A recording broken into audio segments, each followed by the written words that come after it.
L'éditorial du Figaro. Sébastien Lecornu doit faire le pari de la majorité silencieuse par Vincent Trémollet de Villers. Il fallait aller vite, ne surtout pas tourner à gauche et ne pas écouter les prévenances des jaloux, les persiflages des ambitieux, décidés. Emmanuel Macron l'a fait en 24 heures. Le chef de l'État, cette fois, n'a pas étiré le temps, il n'a pas ajouté inutilement de la tension à la tension. À la veille d'une journée vampirisée par l'extrême gauche, la France a un Premier ministre qui vient de la droite. Ministre depuis 8 ans, il est, pour le grand public, neuf, intact. Sébastien Lecornu n'appartient pas à la confrérie des présidentiables.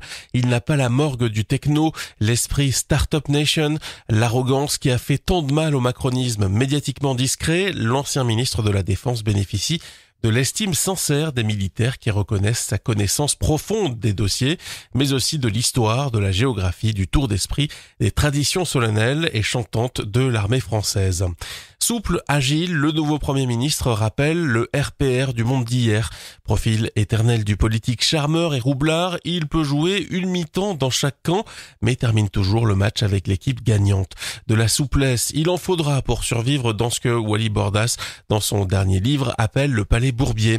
4 premiers ministres sont tombés avant lui et déjà ses opposants l'attendent au tournant.